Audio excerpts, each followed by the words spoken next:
Good morning everyone. तो आज का जो हमारा टॉपिक है उस टॉपिक का नाम है मैनग्रोव अलायंस फॉर क्लाइमेट। ठीक है, इसको शॉर्ट में मैक बोलते हैं। सभी का एक्रोनिम फर्स्ट लेटर ले लिया गया है, MAC, मैक। ठीक है, अभी है क्या मैनग्रोव अलायंस फॉर क्लाइमेट? अभी एक मीटिंग हुई है COP27, कॉन्फ्रेंस ऑफ पार्टी 27, जो इजिप्ट, जिसको हिंदी में मिस्र कहते हैं, वहां पे हुई है। ठीक है, हुआ क्या वहां पे, जैसे कुछ कंट्री, ये जैसे ये जो है ग्रुप, इसके फाउंडर कौन कौन है? तो पहले हमें ये पता होना चाहिए कि इसके फाउंडर हैं इंडोनेशिया और दूसरा है UAE। ठीक है, इसमें है क्या, जैसे कई ऐसी कंट्री हैं जहां मैंग्रोव बहुत ज्यादा होता है। तो जिस कंट्री में, क्योंकि मैंग्रोव की एक विशेषता ये है कि मैंग्रोव कार्बन को क्या करता है, कंप्लीट एब्जॉर्व कर लेता है। ठीक है, मतलब बहुत लार्ज स्केल में एब्जॉर्व करता है। तो कंट्री ये देख रही है कि भैया हम तो पोल्यूशन कम कर नहीं पा रहे हैं, लेकिन पोल्यूशन नहीं कम कर पा रहे हैं तो पोल्यूशन को एब्जॉर्ब ज्यादा करें। अगर वो नहीं कर पा रहे हैं तो कई कंट्री अब ऐसा सोच रही है कि मैंग्रोव फॉरेस्ट पे हम ध्यान दें। ठीक है, क्योंकि वर्ल्ड में जिस तरह से ये घर बनना और ये सब काम हो रहा है, ठीक है, उस तरह से मैंग्रोव फॉरेस्ट को कट किया जा रहा है, तो इसकी पॉपुलेशन मैंग्रोव्स की कम हो गई। तो अब कई ऐसी कंट्री हैं जो सामने निकल के आ रही हैं, जिन्होंने कहा है कि हम क्या करेंगे, मैंग्रोव पे ध्यान देंगे और इसका जो पॉपुलेशन उसको इंक्रीज करेंगे। ठीक है, मतलब इसका परसेंटेज बढ़ाएंगे। तो इसमें दो कंट्री हैं मेनली, UAE और इंडोनेशिया। ठीक है, इन्होंने इसके फाउंडिंग मेंबर हैं। और उसके बाद इसके 5 मेंबर कंट्री हैं। इसके 5 मेंबर कंट्री कौन कौन सी हैं? इंडिया है, श्रीलंका है, स्पेन है, जापान है और उसके बाद है ऑस्ट्रेलिया। इसके 5 मेंबर कंट्री हैं।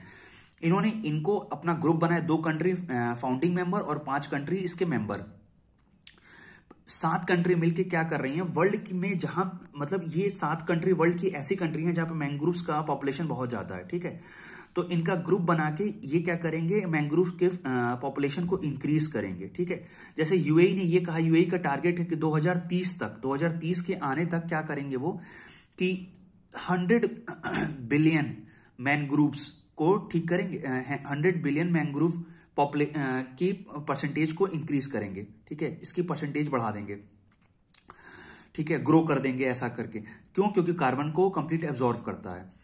अच्छा, और ये इनकी कुछ मिशन है। ठीक है, और अच्छा, इसका मैंग्रोव का बेनिफिट क्या है? मैंग्रोव का बेनिफिट ये है कि ये क्या करता है, जैसे ये जितने भी समुद्र कोस्टल एरिया होते हैं उनके आसपास के रीजन में ये ग्रो होता है। ठीक है, और ये सॉइल को की फर्टिलिटी इंक्रीज करता है। ठीक है, एक इसका बेनिफिट ये है कि सॉइल की फर्टिलिटी इंक्रीज करता है। दूसरा, जैसे क्या होता है कि कोस्टल रीजन में एकदम उसके ब्रिंक पे होता है, किनारों पे होता है, तो किनारों पे होने की वजह से क्या करता है, वो बांधे रखता है मिट्टी को। ठीक है, मिट्टी को कटने से रोकता है।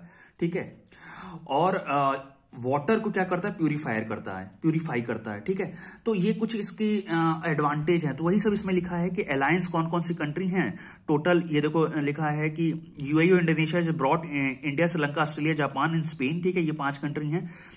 और इसके बाद मैंग्रोव्स के बारे में कुछ विशेषता बताई गई है। Between 2010 to 2020 around 600 square kilometre mangrove were lost, of the which more than 62% was due to direct human impact. The global mangrove alliance said is 2022। ठीक है, तो मैंग्रोव जिस तरह से लॉस हो रहा है उस तरह से क्या करना है, हमको इसको बचाना है और अपने क्लाइमेट को सही करना है। ठीक है, क्योंकि इंडिया का टारगेट है, वर्ल्ड का टारगेट है कि क्लाइमेट पे फोकस किया जाए।